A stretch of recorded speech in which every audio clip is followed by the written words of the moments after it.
Every parent has been there. It doesn't matter how old your baby is, there has been a moment in which you have second-guessed yourself according to your baby's feeding. If they were a newborn, are they getting enough? If they're a toddler, why won't they eat their vegetables? And of course, panicking with those very first gag reflexes. And then Googling at midnight whether or not to start solids and whether it's too early or too late. So we've all had these questions. And in actual fact, I think feeding is one of the more tricky areas of early parenting. So I always rely on Kath Megaw, Paediatric Dietitian, to actually bring the sense and the wisdom into feeding conversations. I believe that she's one of the most trusted voices in baby and toddler nutrition. And this conversation is an incredible conversation. And I structured it quite differently. I wanted to make sure that we covered off everything for everyone.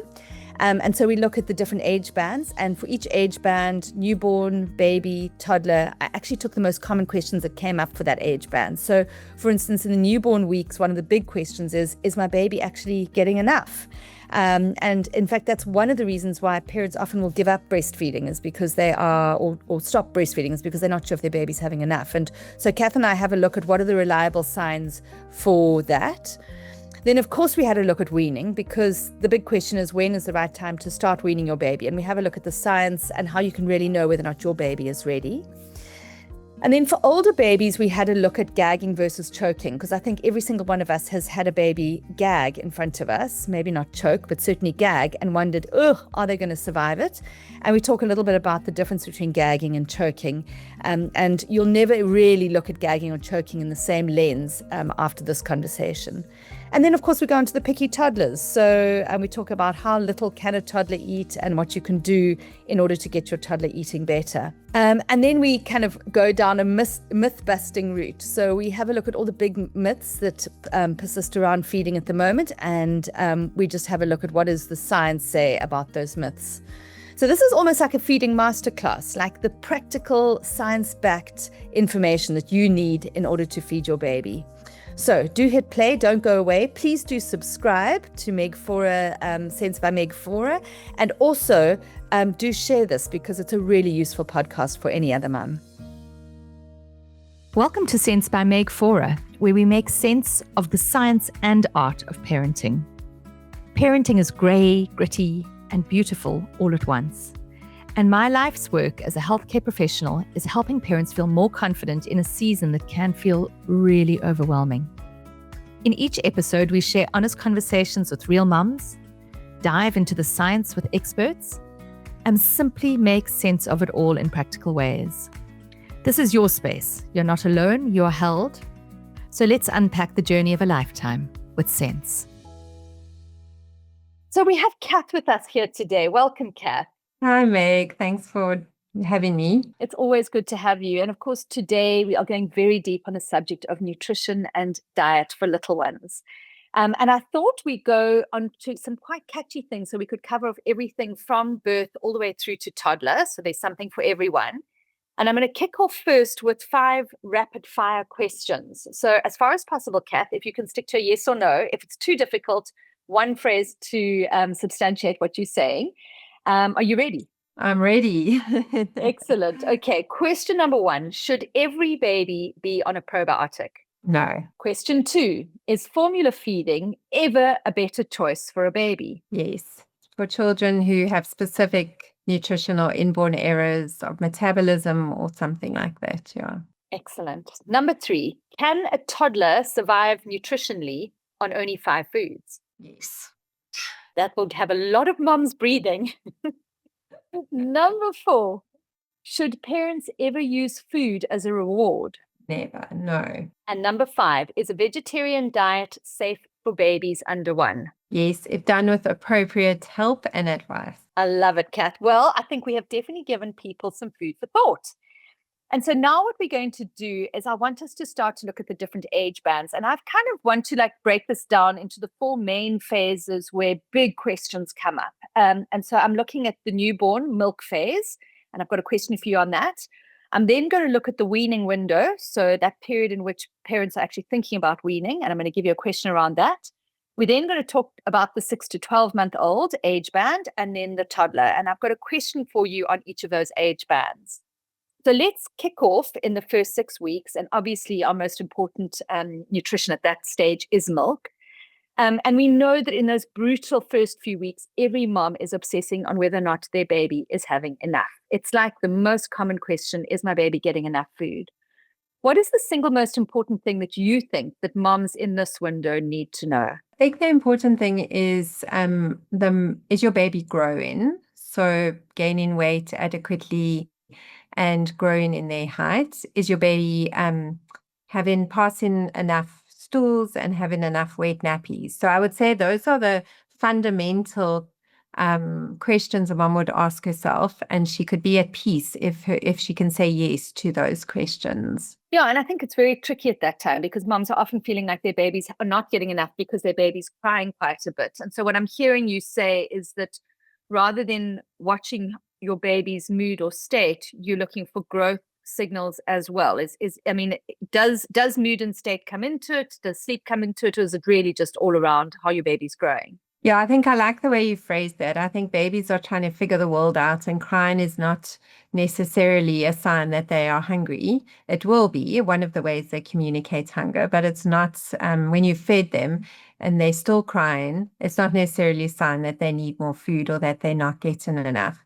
So you would have to couple any behavioral observations as a mom with the growth and with the wet nappies and the parting stools. Those are your objective ways of assessing whether your baby's getting enough in, and your subjective would be, is your baby settling?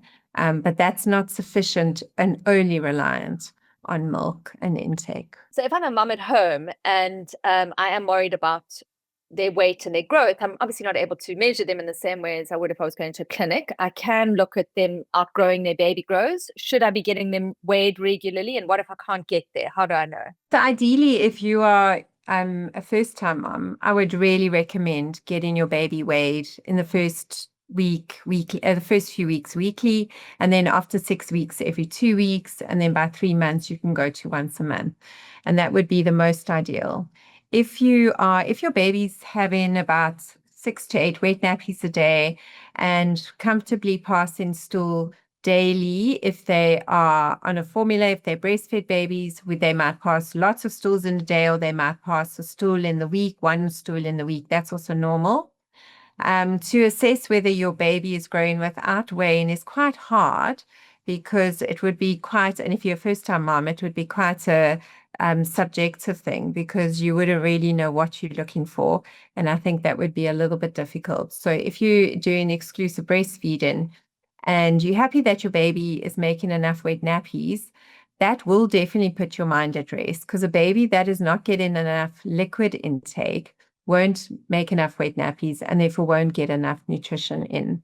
But ideally, I would really recommend a mom trying to go and get her baby weighed. Brilliant. Okay, so we've got some parameters there, Mom. You are going to look at your baby's state, but you're going to combine that, first of all, with how many wet nappies they're having in the course of the week and whether or not they are, kind of passing stools and liquid as well, urine as well.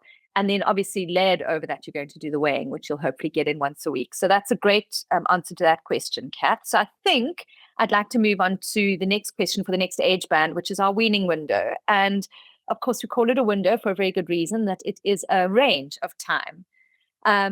But the guidance on this range of time and when solids can be introduced has parents very confused. And, I think we've all, as parents, had these moments of like, I just wish the science would say one thing, because if I turn from one influencer to the next one, from a TikTok to an Instagram to a pediatrician to a baby clinic, it seems that everybody has a different opinion on this. Some babies really do feel ready at 4 months. And I certainly had some of my babies. I had 3 babies. 2 of them were absolutely ready by 4 months, I felt, and the other one was a little later. And yet science will often say to moms, breast is best until 6 months, or exclusive milk until 6 months. So this is super confusing for parents. So how does a parent know when the right time to introduce solids is? So, there are some cues. I think, firstly, if you take out all the noise, I actually find moms are often spot on. They often just get They have the sense that their baby is showing the interest in food. So we always encourage from like 3 months, start eating around your baby quite proactively. That's often the state where the baby's waking up, they're out of their 4th trimester, and they're starting to kind of experience the world a little bit more interactively. And so you can actually observe their interaction with you around food and what does that look like, and they start to show an interest, and that is a key thing. You might find that they really are desiring more and more milk feeds, and that they're seemingly more hungry. And we always say, if that's the case, make sure that you meet their needs with milk feeds, increase the feeds, do increase frequency of feeding, because you're not going to get that quickly sorted with solids. But that could be a sign. Your baby's growing, there's quite a high demand, the body's demanding. A baby that can sit supported, not necessarily unsupported, but with some good neck control, is very helpful when introducing and starting the solid journey. And I really do encourage that, because again, that just shows readiness on a gross motor point of view, and you can even speak more to that. So really interest in food and the world around them, I think, is one very important cue. Can they sit supported and have fairly good neck control? Are they past the age of 4 months? I think that is important, because physically we do know that their bodies and their little systems do better after 4 months, and they are then more able to receive other forms of food. And if a baby's growth is slowing, I would really look at sorting that out also with milk. And I think I also want to add that a reason not to start solids is to try and fix stuff. So don't try and fix stuff with solids. Don't fix sleep-in with solids. Don't fix reflux with solids. Don't fix poor growth with solids. Get that right with your healthcare professional and your milk feeds, and then rather start solids to teach your baby about food and how to eat and the joy of a variety of different flavors and tastes and textures. And that is the purpose of solids. I love that. You know, Kath, I was listening to a podcast recently, and it was just brilliant. And it was talking about parenting wisdom. And it said that parenting wisdom comes in 3 buckets: the science, the cultural influences, and the mother's gut feeling, or the father's gut feeling. And I really reflected on that, because all 3 of those were actually encapsulated in a lot of what you were talking about, and actually helps parents to make decisions around weaning. So there is the science, and you've alluded to a lot of that science in terms of, in your answer. So a simple thing like your baby needs to be able to hold their head off their chest and sit somewhat supported. They need to have an interest in the food. These are all the signs that we know. There's also obviously some science around not introducing solids before 17 weeks. There seems to be quite a firm line in the sand around that from the literature. But what there isn't in the science is a definitive date of this is the actual day. And so that's when the next veneer comes over, which is cultural wisdom and maternal gut feelings. And cultural wisdom does differ. I mean, if you're raising a child in certain parts of the world, actually introducing solids is not a really good idea too early. And in other parts of the world, the cultural wisdom is absolutely introduced earlier than later, and it's very varied. And we've actually seen that, Kath. If we think about the changing trends of the way in which babies are introduced solids over the last 100 years, I mean, there was a time 70 years ago where at 6 weeks old, your baby would be sitting in your lap and you'd be feeding them off your plate, or whatever, and it still exists, these massive cultural differences. And as long as they're not flying in the face of science, then go for it.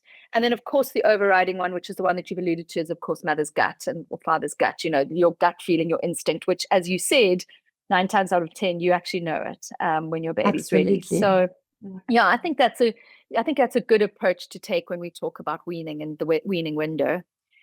So let's move on to the next stage and age band as we chat, and that is the 6 to 12-month-old baby. And one of the things that really comes up here is this question mark around gagging and choking.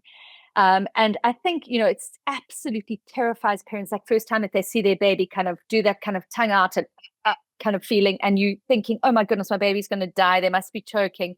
And particularly when we talk about weaning strategies like baby-led weaning, where we're encouraging babies to have whole foods rather than purees. So maybe we can just give a little bit of science and a little bit of wisdom to moms around the concept of what is gagging, what is choking, when to worry, and that type of thing. I think the important thing is gagging is a very protective and developmental process, and something that all babies will experience at some point and go through. And the difference between gagging and choking is very loud, it's very pronounced, it's very active. Baby's active in the process of gagging, whereas a choke, baby gets very quiet, baby generally goes limp. And it is remarkably eerie because there's baby going from being active to suddenly being very quiet and with the lips turning blue. A lot, I would say 99.9% of babies will gag on numerous times, and some babies gag more than others. Whereas choking is much, much less frequent. And it's something that we seldom see when parents are actively involved in the feeding process. So it's actually not something we should fear. It's something to be aware of. And I think, again, it's reading your baby's cues. So when you come, baby-led weaning, it works better when the baby's a bit older, because the baby's required to have a certain amount of skills to baby-led wean and to be able to take the food to the mouth. So that's a developmental skill. The gag reflex would be less and less pronounced as time goes on. And so those are things that would be helpful. And we normally see that post 6 months. However, it doesn't mean you can't introduce, if you want to do baby-led weaning, I will say to parents, well, then expose your babies to taste, let them taste, lick your apple, let them squish a bit of banana and put it in their mouth. That's all part of the solid journey. It doesn't have to be a set in stone, once off moment of we're going to do now an organized meal, and that's what we're going to do. So now I've not baby-led weaning, and oh dear, now what have I done? It really is just that interaction around food. And I think we really should be careful that we don't become kind of camp in one zone or the other. And I think also, again, it goes to what we said in the previous discussion, where we're talking about the mom's gut instinct or the dad's gut instinct.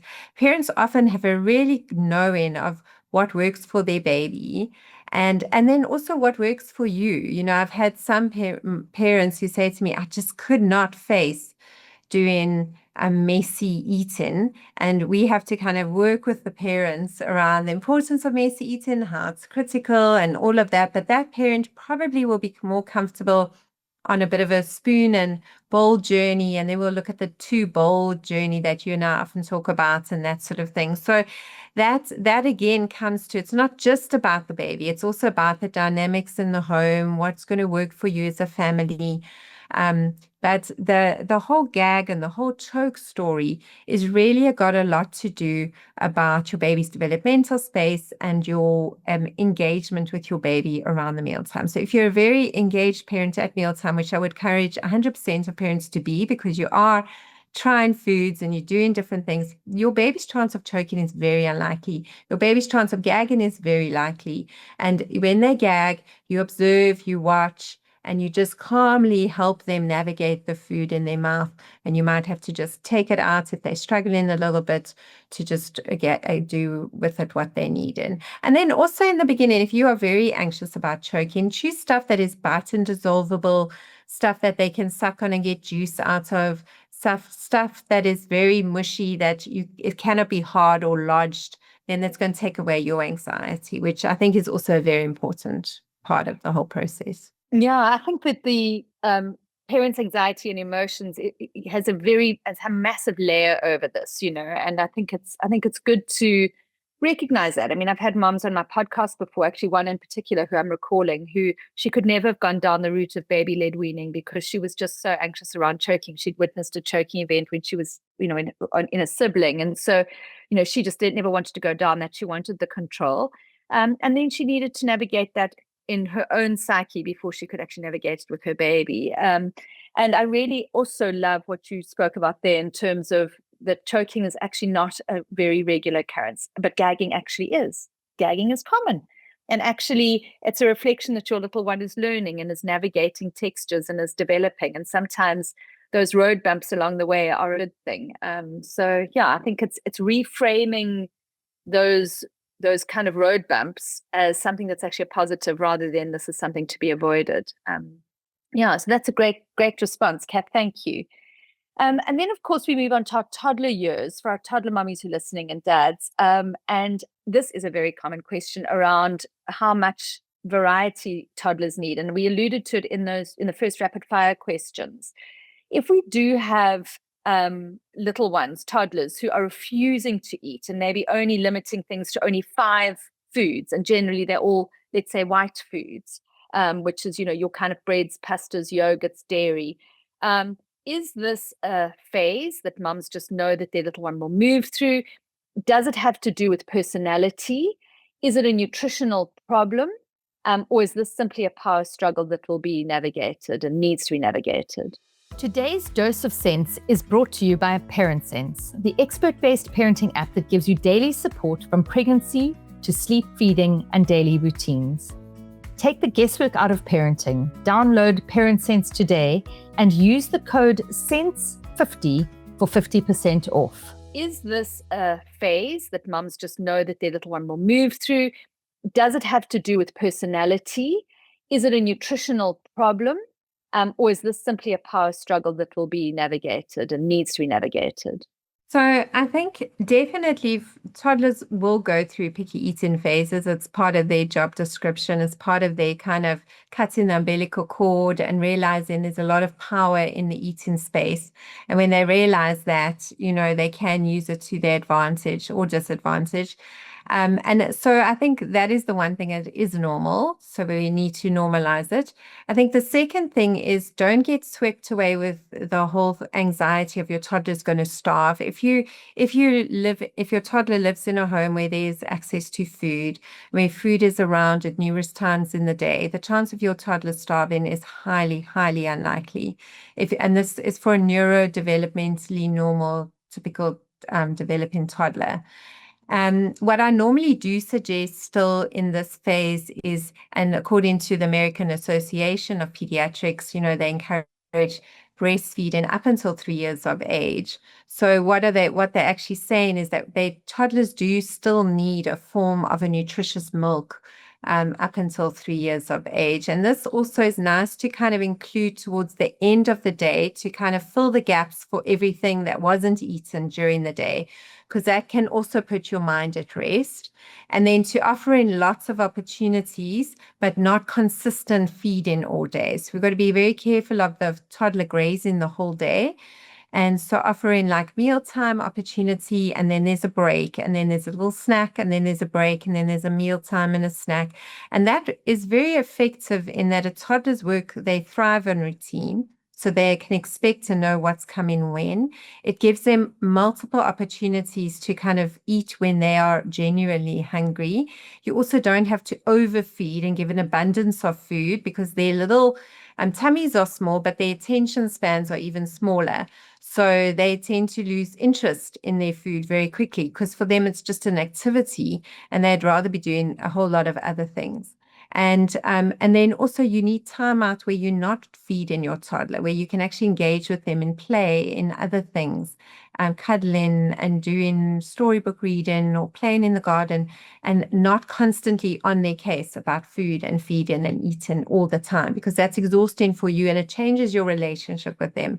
And so you've got to be very careful in this phase. You go into that. It's very normal that they will fixate on a food group. They generally go for what's easy.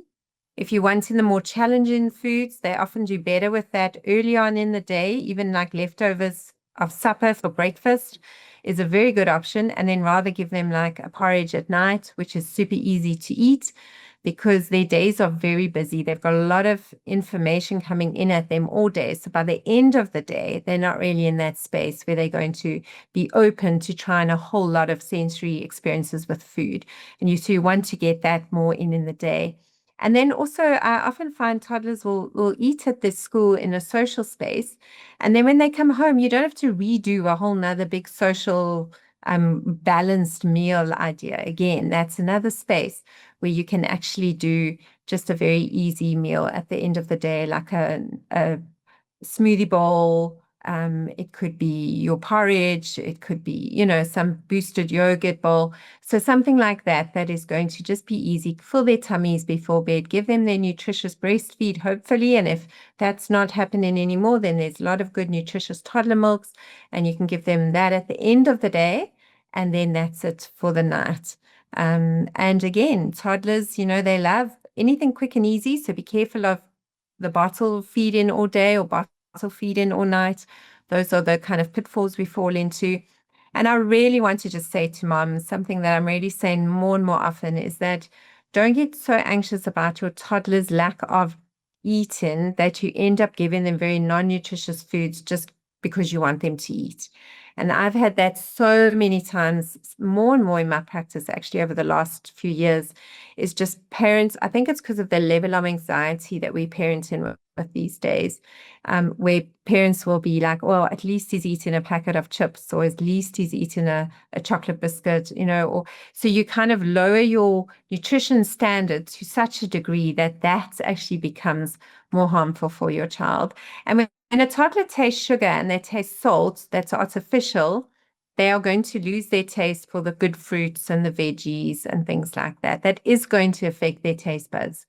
But they can very quickly unlearn habits. So if you're doing any of these things, so easy. I fell in that trap as a mom as well. It's so easy to fall in that, but you can undo it just as quickly. And I really would encourage that. It's quite interesting. A lot of what you've said today, to me, there's a real learning process in feeding babies for their palates, for them. So there's that weaning window, which is not about nutrition, as we said. It's more about experience and learning.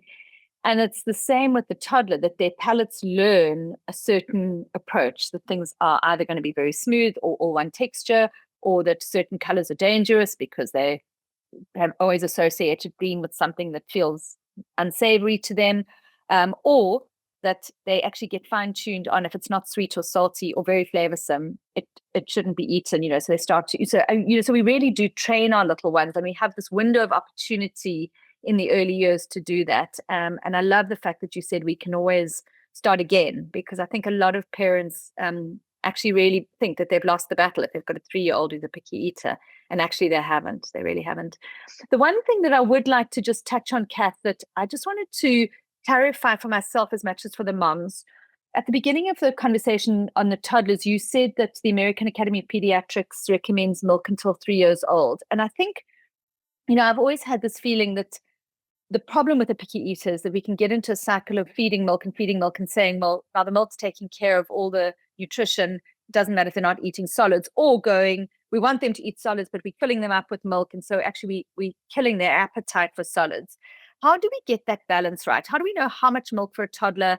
How much appetite do we protect and rather prioritize solids? Yeah, absolutely. I think that it's a twofold thing, in that what we often see toddlers who just don't have the capacity to eat all the nutrition that they can from their food. And that could be for various reasons. Maybe they're not absolutely enamored by food, and that is, some adults aren't. And so those adults were once toddlers. And so can be a personality type. It can also be that they just don't have that capacity that skill to actually manage the feed-in as efficiently as what another 3-year-old or 2-year-old would be able to do. And so there's a definite place for milk as still a part of their nutrition. So I normally say that milk should form about 25% of a toddler's nutrition. And so 75% we would want from food. So that might be a small morning milk a cup of milk, and then or a breastfeed, and then in the day with either a breastfeed or a cup of milk at the end of the day. So that's how I would not include it at night. And we know that there's many reasons, dental wise, even why we wouldn't want to do that for teeth. And then during the day is the food time, and daytime is food time. So that would be an easy way for a mom to kind of know, okay, those are my boundaries when it comes to milk, but it is still important and should still be present in their diet. Lovely. Really love it. Yeah. Well, thank you for taking that thorny question and dealing with it so well. I'm going to give you another thorny question, if you don't mind. Another one of these myths that does the rounds, particularly on social media. And one of them is you have to introduce one food at a time and wait 3 days between each food. True or false, Kath? False. Can you Give us the imagine how long it science. would take us to get every food into their diet? Absolutely. What does the current evidence actually say on how swiftly we should be introducing new foods? So if it's non-allergens, so your veggies, let's just say veggies and fruits, and you can introduce 1 or 2 new ones a day. So there's no rule based on how fast it's really on your baby's keenness and eagerness, you know. So if the more eager your baby is, the more you're going to be encouraged. You kind of need to feed off your baby, and that's what we call responsive feeding. And then with regards to allergen foods, in the past, we would say over 3 days. And it's not wrong if you're doing it over 3 days. So if you're giving like an egg today, tomorrow, and the next day, and then you do peanut butter, that's still fine. But the new evidence is actually showing that we can even do it as fast as every 2 days and even like 24 hours. So that you can do a new allergen food, that you don't need to wait for the delay, because it's the immediate reactions that we're really concerned about and worried about. I had also heard, and just correct me if I'm wrong, that the reaction's not usual on the first introduction. It's normally on the second or subsequent introductions when the body's had the ability to actually mount a response. Is that no longer true, or would you be looking for the second introduction? No. So if your baby's going to have an IgE response, they generally will have some reaction within the first 2 hours of having that of allergen. The first food. Okay. Yes, for an IgE response, yeah. It will get subsequently worse with repeated exposures. Okay. All right, so that's good to know. And when you're talking about an IgE response, you're talking about a little rash around the mouth? Are you talking about what sort of reactions are moms looking for? So it would an IgE response that you would not want to re-give that food prior to speaking to your pediatrician would be a reaction that is either vomiting, so it's quite violent and they just vomit, or they just have diarrhea, explosive diarrhea, and they'll have that quite quickly. So within 2 hours, they would literally the body wants to clear itself, either on the skin breaking out in hives. So it's not a missed reaction. It's not like, is the baby having a reaction? It's very obviously in your face that there's a reaction. And that will generally happen. We used to say in the first 3 hours. Now they say in the first 2 hours, but generally within the 2 to 3 hour mark of ingesting the food, your baby will have that sort of reaction if they have an IgE response, which is the allergic response, not the intolerance response, but the allergic response to a food, of the allergen foods. Very interesting, Kath. That is amazing. It has been an incredible podcast. Thank you so much. I mean, I had many more questions that I was going to work through with you, but as usual, you and I have run out of time. So I think you've left people with incredible wisdom, but I'd like something just from your heart. If there are parents listening, if you want them to take away just one thing from this conversation, one thing that would genuinely change how they feed their little one, what would that be? I think it would be to follow their gut, to follow their instinct and to respond to their baby, I'm really becoming quite keen on the whole concept of listening and responding. And I think in any part of our life, but when it comes to feeding our baby, we listen, obviously with our eyes and with our ears, to what our baby is showing us, the cues they're giving us, and then we respond to that.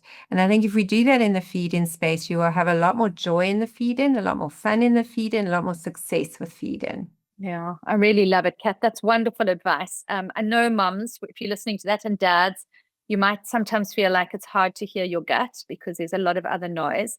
But I think if you stop for long enough and you think about how you're feeling, you probably are right. And so your gut response is probably the right way to go. So thank you, Kath, for layering the science down for us. Moms and dads, remember that you will always hear the science from the lens of your culture and your value system and the society you're in. And over that, you're going to, at the end of the day, listen to your own gut. And if you get those 3 pieces right, you'll be well on your way with feeding your little one. So, Kath, thanks again for joining us. Thank you for joining me today. I hope today's conversation brought you a little more clarity, calm, and confidence on your parenting journey. If you enjoyed the episode, please do share it with a friend who needs to hear it today. And also go and subscribe to the podcast so you never miss out on an episode. I'll be back next week with another episode, same time, same place, and always here to support you. And in the meantime, download the Parent Sense app to take the guesswork out of feeding, sleep, weaning, routines, and everything in between.